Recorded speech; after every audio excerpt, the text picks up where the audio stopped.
front line of policing is loud, but the voices behind it, they're a lot louder and I think, frankly, a lot more interesting. Hi, I'm Bob Plaschke, and this is First Response. This is the number one podcast that takes you behind the badge and uncovers real stories and experiences of first responders from all walks of life and the topics that shape public safety today. If you're curious about the guy or the gal behind the hero, and they are indeed truly heroes, and the topics that they care about, take a listen. This is kind of your front row seat to hearing some of the really interesting voices out there, and more importantly, the heroes. Now, this podcast is sponsored by PepperBall, where I have the honor to be and serve as the CEO. PepperBall creates non-lethal alternatives to guns that police use to keep themselves and the public safe. So today we're joined by David Goldstein. David is currently assistant sheriff at the Northeastern University, kind of a bit semi-retired, and came from 25 years of policing at LAPD and NYPD, the two largest police agencies in the United States, and frankly, the two largest police agencies in the world. David, welcome. So first question to you is, I have been a fanatical follower and watched all the episodes of Blue Bloods, and I've always assumed that's given me an inside look to NYPD. You were there, I think, for 17 years. Is Blue Bloods accurate? I've seen a couple of episodes, but it's not really policing. I mean, they're supposed to entertain. My brother always tells me that if I made a show about cops, it would be the beginning of the show would be someone chasing someone down and you get in a fight. And then the whole rest of the episode would be the cop doing paperwork. And, that would be the other 48 minutes, he's always joking. But I mean, the thing is, like, they're giving kind of like a glorified way about policing. That's not accurate. Like I assume they do in most shows. If you're really a teacher, that's probably not the same. If you really, work in a hospital ER. I've talked to doctors who've asked me about police shows, and they're like, yeah, it's the same thing with, doctor shows. They're not really, it's entertainment. Well, my sense is there's a lot more talking, a lot more engagement with the public, a lot more what I would call just normal discourse than there is chasing bad guys. But maybe I'm wrong. I mean, it would feel like there's a lot more just engaging as opposed to, having to chase someone down an alley. Well, there is. I mean, a lot of your job is engaging, and especially in a busy city. Like I worked in busy precincts my whole career. So it's like you could deal with 20 different people in a day. You're dealing with so many different people. You're dealing with emotionally disturbed individuals who you have to take to the hospital. Look, you could get into a couple of tussles in a day. I mean, that's not unusual because especially with emotionally disturbed people, sometimes they won't go and you have to make them go. Intoxicating individuals, people you're arresting. It's ugly when you're an adult and you're in a fight with another adult. And especially when you can't bite them, you can't headbutt them. It's ugly. It doesn't look pretty like it does on TV. Like, cop will take someone's hand and they'll, wrench it, and then the guy will go right down on the ground. And it's not like that. Most of the time you are able to talk people into custody or just kind of grab them in such a way that you get a good hold on them and you get them in custody. But, when you do tussle with people, it's not fun. They spit at you, they bite you, they try to headbutt you. It's not fun. It's not like in choreographed. It's not choreographed. It's not choreographed, and you always get hurt worse than they do because you're banging your knee on the ground, you're banging your head on the ground, you're banging your elbows. They're more hyped up than you are. You've dealt with 100 people like this in the last 3 months. They fought the cops maybe 10 times their whole life. So they're a lot more hyped up than you are. So you spent 17 years at NYPD, which is it's 38,000 officers. It has a budget of $5 billion a year. It's considered the finest police agency in the world, I think. I think it's a good agency. I think there's a lot of issues, and I think they're down to about 34, 35 now. But the only thing I would say is that the NYPD, you got 35,000 cops, but only about 16,000 of them actually do police work. The rest are working, I would say at least 17,000 people working inside administrative jobs. So, and wow. So, I mean, it's like, and I'm talking from the police officer rank, sergeant, lieutenant, captain, stuff like that. But you have out of that, you have, I would say about 9 or 10,000 people who were some of the best cops in the country. Probably 9,000 people who were like just great cops, and probably another 4,000 or 5,000 who were pretty good, and that's what keeps the city, running. And then you have, I'm fascinated because, I think everyone, when they think of a police officer, that I think their mind does go to what they see on TV, and therefore either it's going to be Chicago, LA, or New York is going to pop up. So you were a lieutenant. You worked your way up to lieutenant, and you worked in the Jamaica, and I don't know that part of. Oh, no, that's okay. Yeah, most of my career I was in Brooklyn North. I was in Bed-Stuy, East New York, Brownsville area. But then when I became a lieutenant, my last 6 years I was in South Jamaica, Queens, the 113 precinct. Yeah. How was an average day in Brooklyn look like before you were promoted? Then what would be an average day in Queens look like as a lieutenant? I mean, in terms not that much different. I would say Brooklyn, when I was in Bed-Stuy, it's a small precinct, very small precinct. A lot of people don't even know the precinct because the Bed-Stuy is separated into like 2 precincts. Basically, there's a 7-9, which is a lot more well-known, and then the 8-1. The 8-1, at least when I was there, it has a lot of amazing people. Some of the best people in the world live there. But it is definitely, it's a violent, small precinct that, like in most areas, 99% of the people are good, law-abiding citizens. But you have that 1% or 2% that just make life horrible for everyone else. And in the scale of New York City, when you have precincts of 100,000 people, that 1 or 2% is 1 or 2,000 bad individuals. It creates a lot of issues.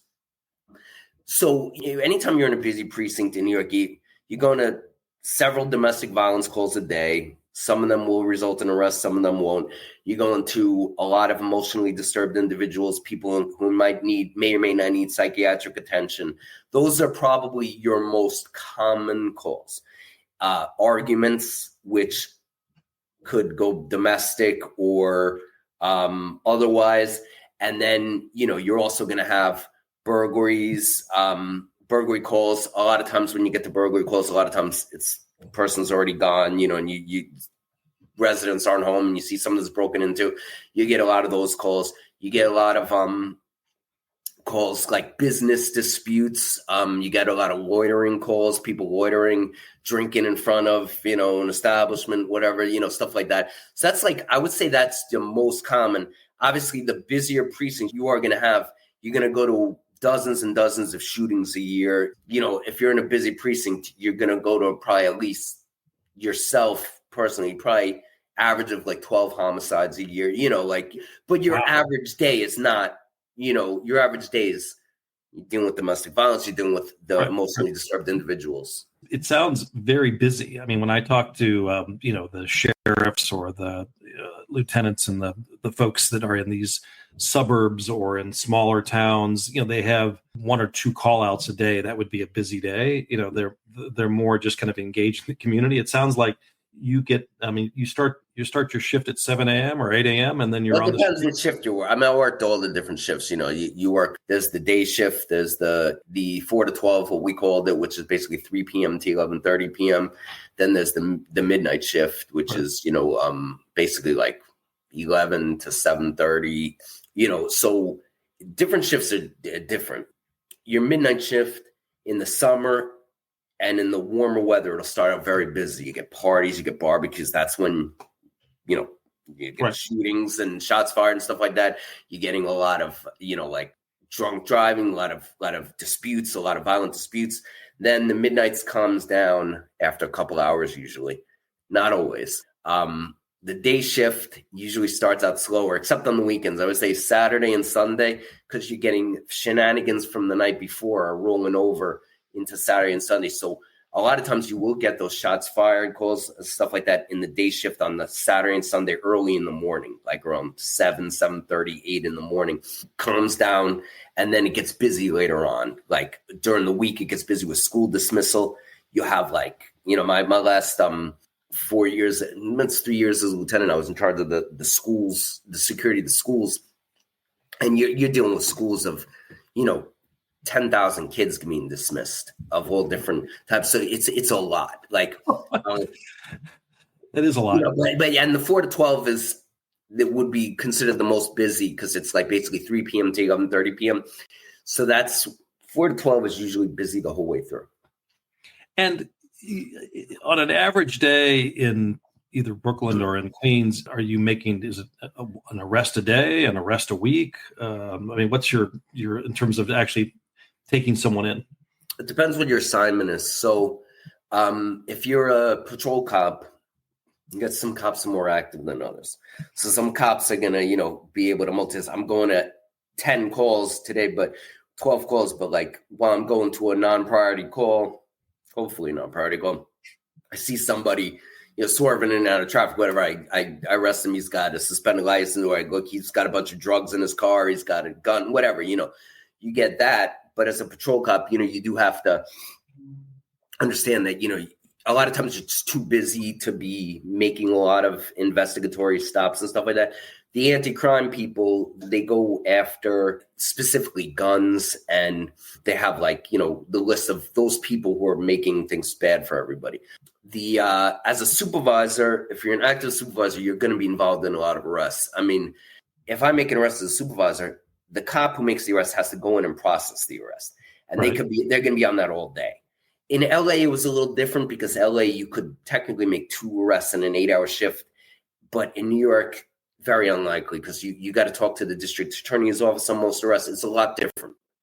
So maybe you could only do one. You could only do one arrest a day. As a cop, you're only gonna. And there were times as a cop where I made 2 arrests in a shift, but I might run back out. Like I might leave someone on ice in the precinct if it's too busy. There were times when I made people go out. You got an arrest in the precinct, but we're too busy. We're holding 10 calls. You got to go back out. I don't know what to tell you. We'll process them later. That would happen all the time, and it just was part of the job. But as a supervisor, I was very active. I might make 5 arrests in a day, and I give them to a cop to process. Let's say it's a domestic, and I put the cuffs on them. And okay, you're processing the arrest, or they're with me anyway. And so, as a supervisor, you can technically, you can make a lot of arrests. I mean, it's not your only job, but it is, an important part. So, I don't have the statistics, but actually I do, in the sense that 90% of police agencies are under 50 officers. And so in effect, they don't face that same kind of activity. To get you ready to go out in the street, to get you ready for that activity, this is why you had to go through an academy. And you went through an academy in both LA and in New York. You went through both academies? That's correct. And just give us a sense, what an experience at an academy looks like in a major city. How long it lasts, what do you do, what do you learn? Okay, yeah. I mean, I think different academies are different. Like you might go through a small police academy for a small town, and it might be much harder than in a big city because keep in mind, you're less people. They can make the academy as hard as they want.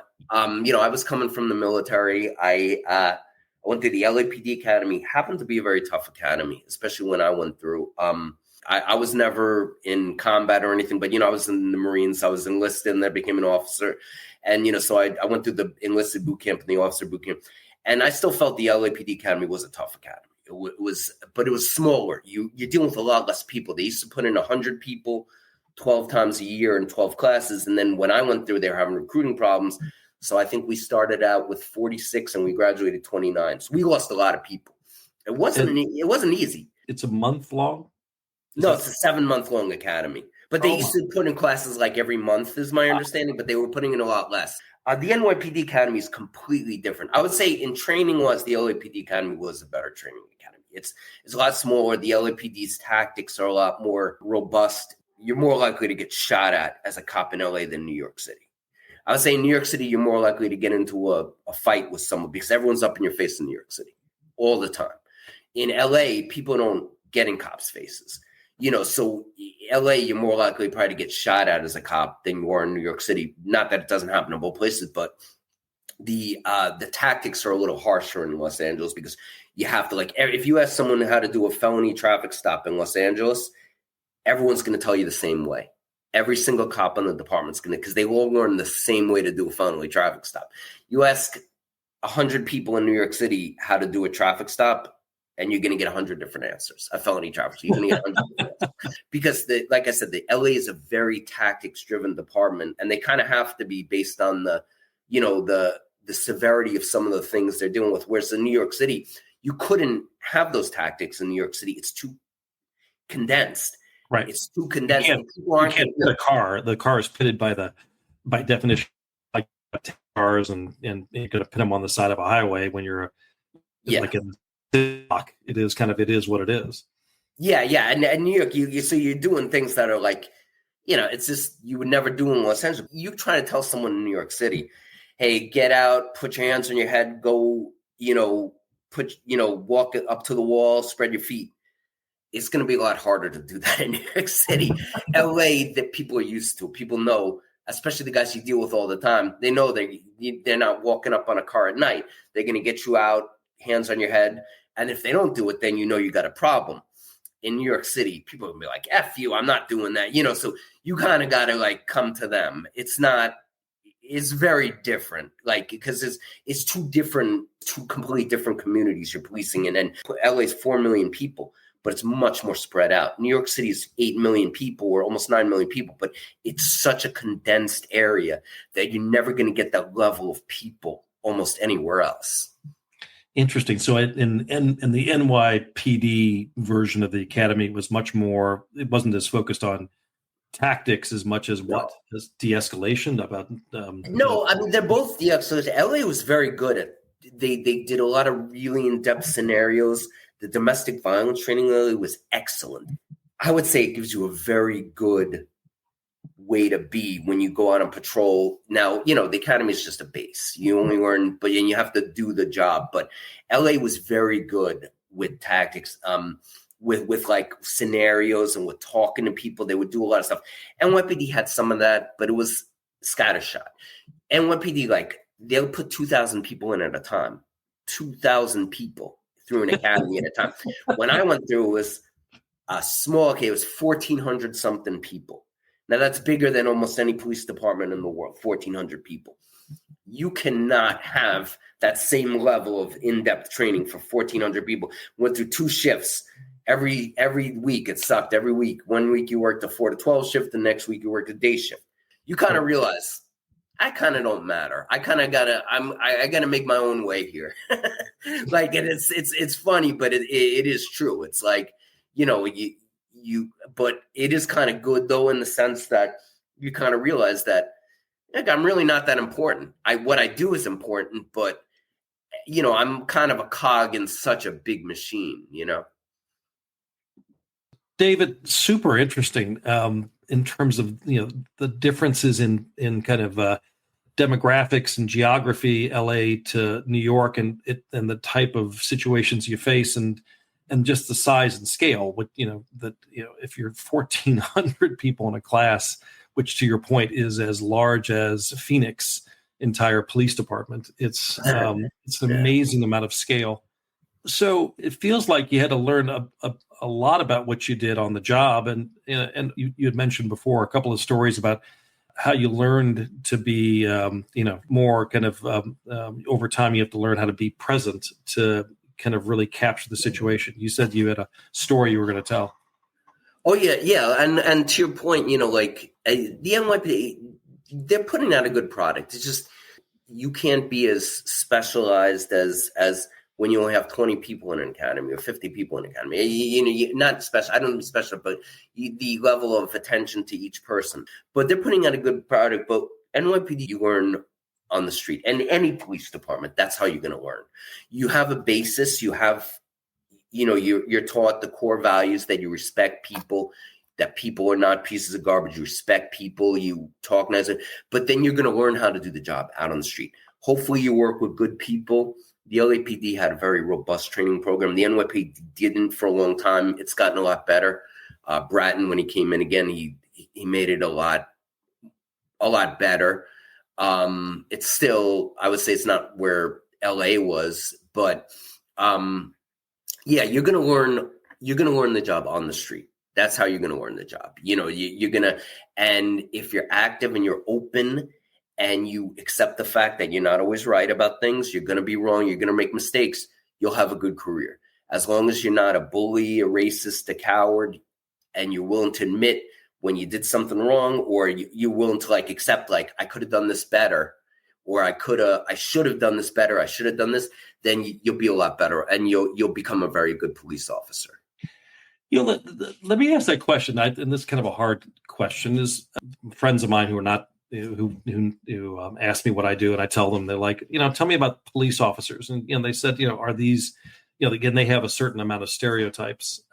If you had to say, as a percentage, how many police officers are, going to fit the bad stereotype, that may have racist perspectives, or they may be bullies? I mean, what is that? I'm hoping it's a small percentage, but I don't want to put words in your mouth. It is a small percentage.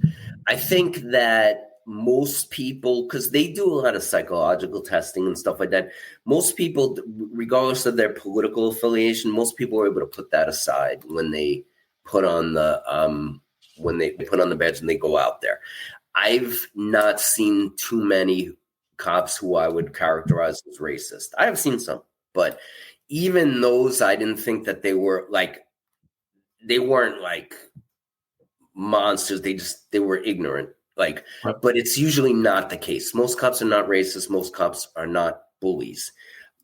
Are you ever going to get a bully cop? Yeah. Are you ever going to get a cop who's racist? Yeah. I think it's less likely to happen in New York City, Los Angeles, than it is in maybe some other places, especially maybe smaller towns and stuff like that. I'm not trying to categorize here, but like New York, you could not police a big city like New York or Los Angeles and be demeaning to people, because it wouldn't work. You're always going to get in fights. You're always going to get complaints. You're always going to have issues.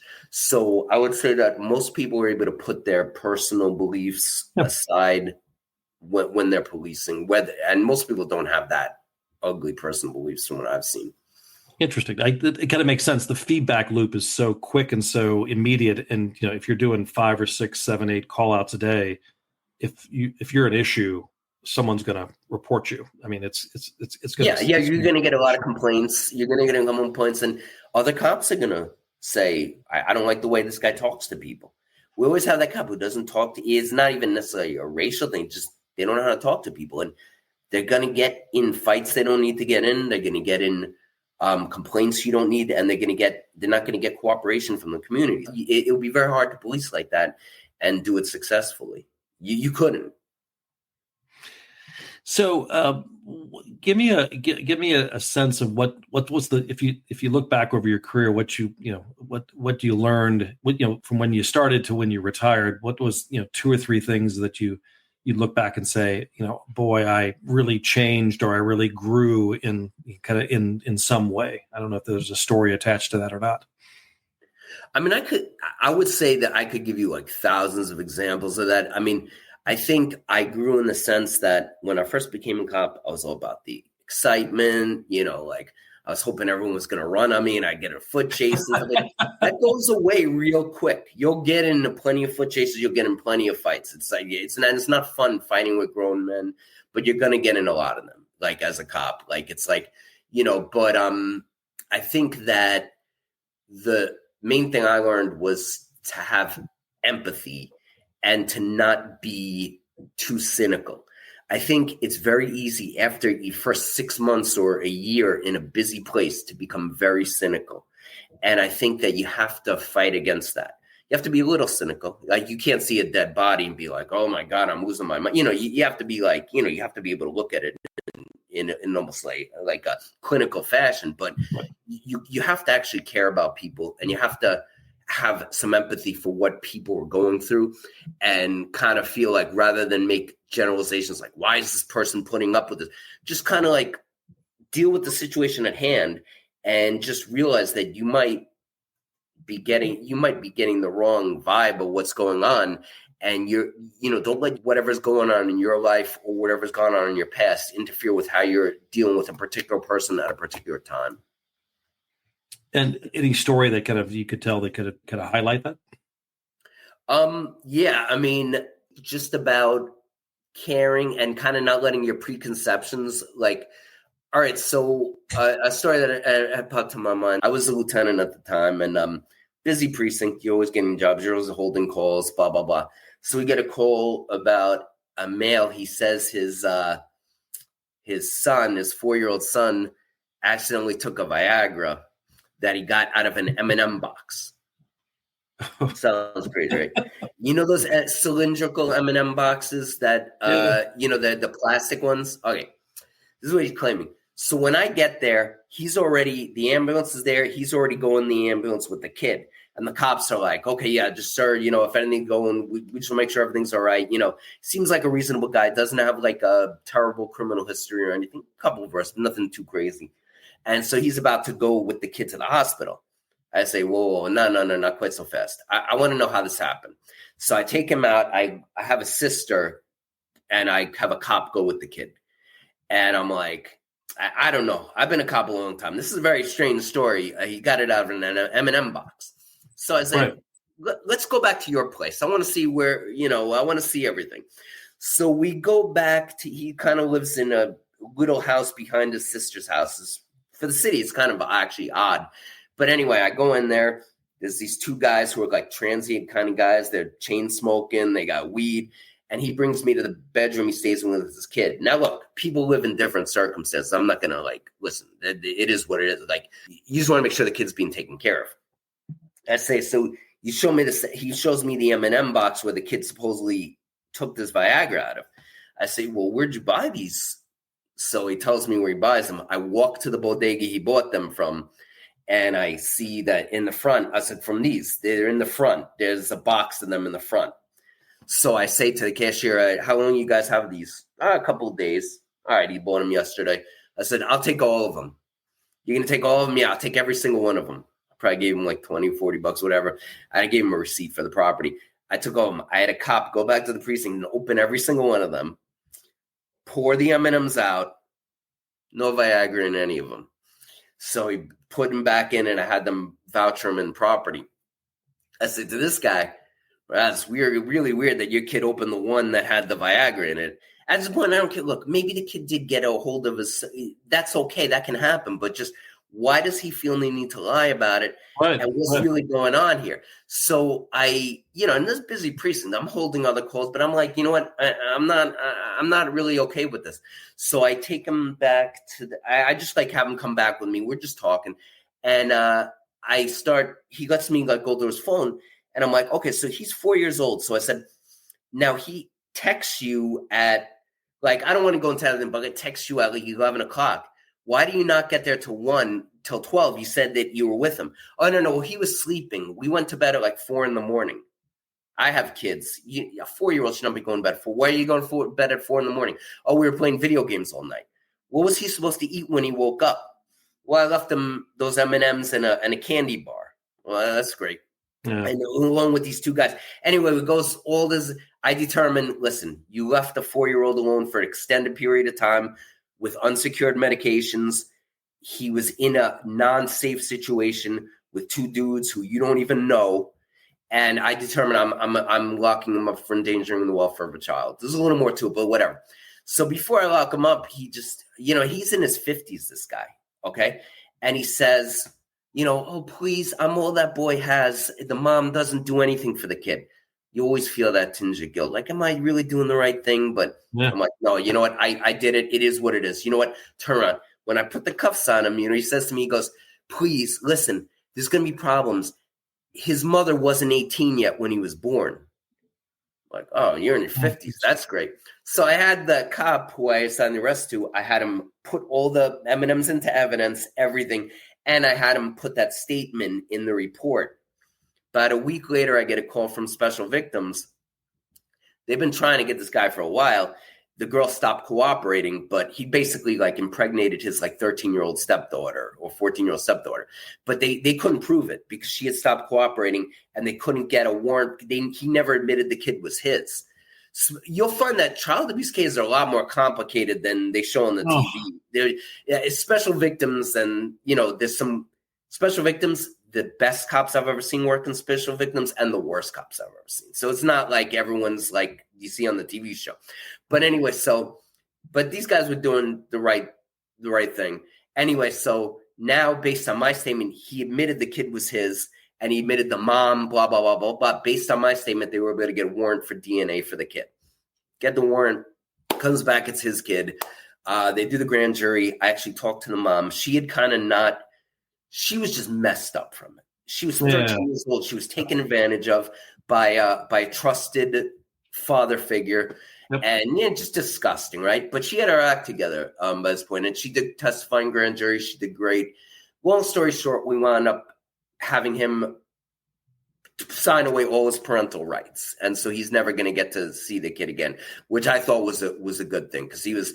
And it's funny, the guy at family court, when it eventually wound up at family court, he was saying to me, do you think he gave him the Viagra because he wanted to do something with him? And I thought, I never even thought about that. I just thought he was being, so he was just a bad guy, and it was good that we were able to get some kind of resolution. But the cops would just send him to the hospital and be like, stuff happens, We never get down to the bottom of this. And that's what I was talking about. Like, with people, when you go to kids' houses, you're doing a welfare check. See, is there food in the refrigerator? You might be poor, okay? But if you're wearing $200 sneakers and, you've got a $5,000 purse, why is there no food in the fridge? Why are your kids not being fed properly? You have to look at stuff like this, and you have to really think. A lot of times you'll have autistic kids, adults, and teenagers. A lot of times they'll run away, and you'll find them. You'll get a call. A 6-year-old is out in the street, but you have to ask. You can't just bring the 6-year-old back to the parent and they say, "Oh yeah, he's autistic." You have to do an investigation. I've had investigations where it turns out that just happened. It's hard to keep a lid on this kid. I've also had ones where I ended up arresting the parent or the guardian for endangering the welfare because there was abuse going on that, if you didn't look into it, if you just took it for its word, that's why you have to look into every call. You can't just make your assumptions. Like, I know a lot of times like kids flee their house. Yeah, it does happen. But you do have to look into the situation. And most of the time, there isn't any kind of, a fair amount of the time, you will find that there was abuse or neglect going on, How do you, from a psychological perspective and from a, just kind of coming home at night and, shaking the day off, if you're seeing that much activity, that much mental illness, that much conflict every day, because you're busy, as you'd say, how did you learn to deal with that? Because that's got to be, that's like seeing a horror movie, every week. I mean, it's a lot of stuff you've seen. It's like street level violence. Yeah, you're going to see your dead murder victims. You can see people who were shot and stuff like that. But like a lot of stuff, like on an average day, you're going to see people, bleeding from domestic violence, from all sorts of stabs. You're going to see tons of, But the way I look at it is, when I became a cop, I picked busy places to work and I picked busy departments to work because I wanted to be in the thick of things. If you're going to remember every homicide you've ever been to if you're a cop in a small town. Right. I don't remember most of the homicide scenes I've been to. It just goes so many.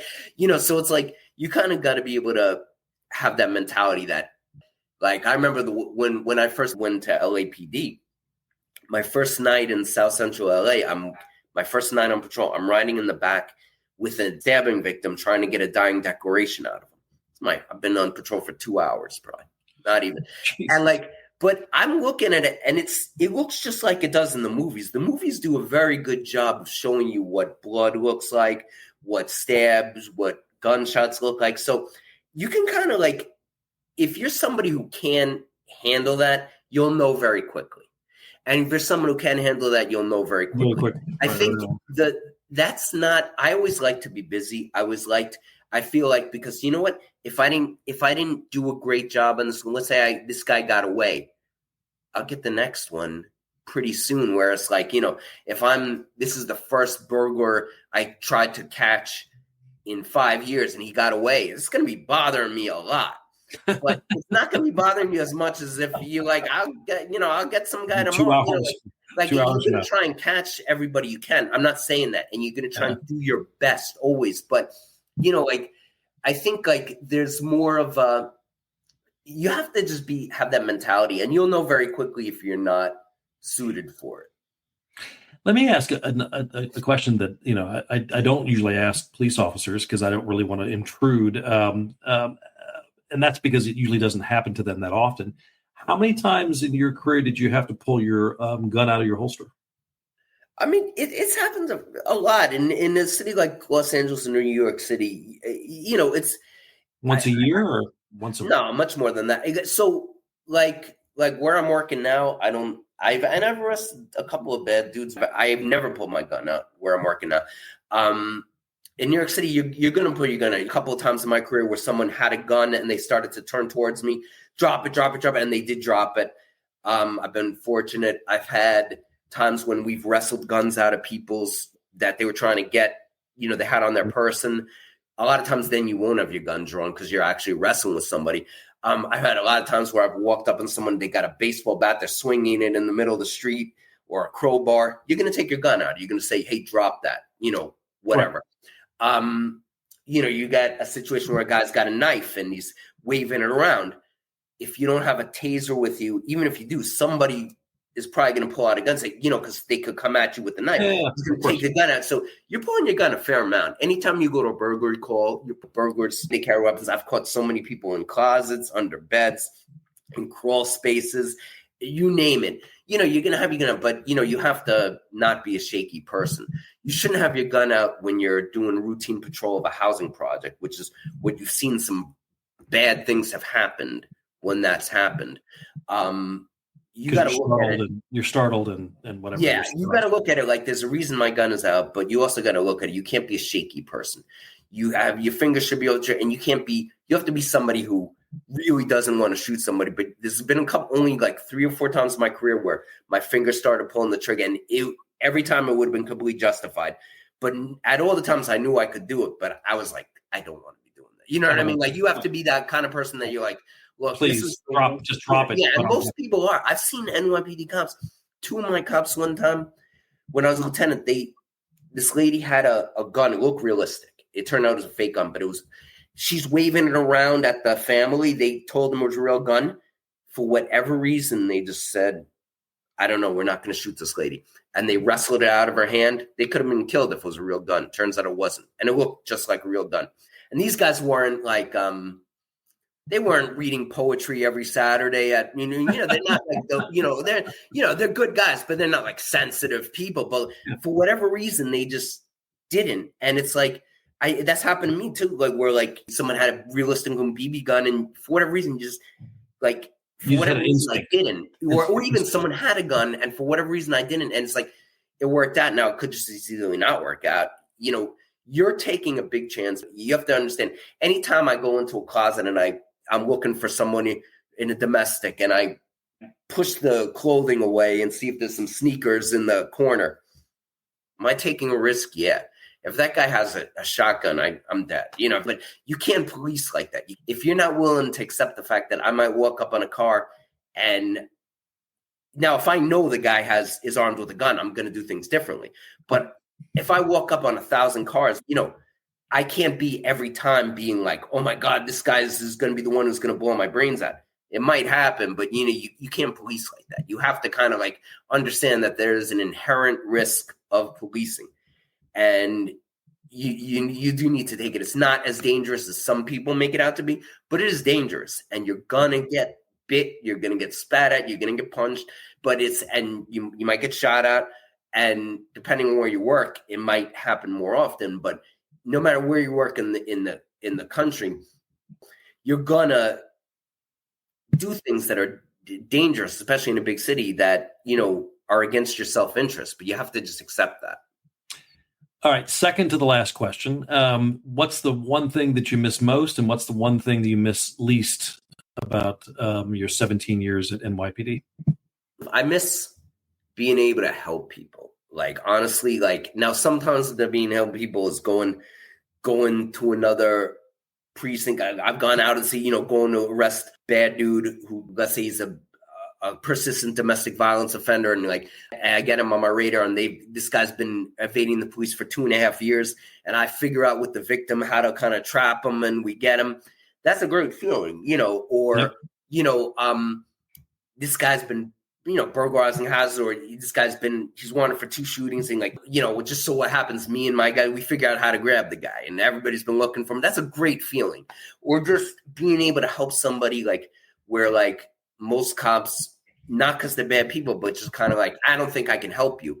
But you realize, no, you could have helped this person. And I could give you a million examples, but it's just helping people. And then what don't you miss? The politics, which you can have everywhere. Honestly, I think a lot of cops will tell you this. I think, but what I don't miss is, and this is on a lot of police departments, there's so many people who never work the streets, who never work, narcotics never work. They never work the street. They never put themselves at risk. They're working administrative jobs their whole careers, and they promote people. They're actually bad people, most of them, because to me, if I become a teacher, I say, but I don't want to teach kids. I want to become a teacher, but I want to work in the teaching district and, do administrative work. I'm not a teacher. Yeah. If I become a doctor, I should be with patients. I shouldn't be a doctor, I'm just more concerned about theory. I'm going to teach doctoring. You're not really a doctor. And that's what I don't miss, the amount of people, and they never get in trouble, nothing. They never get complaints. They never get sued because they never do any police work. Because they're not on the front line. No, yeah. Right. Well, David, this has been fantastic. The last question is, we at PepperBall, I want to thank you for taking the time. This has been super fascinating. Great to meet you. I really appreciate hearing your perspectives. We like to make a contribution, small donation in a charity of your choice. So my last question is, what is that charity? I guess maybe Greenpeace. Greenpeace it is. We'll make a donation for you in Greenpeace.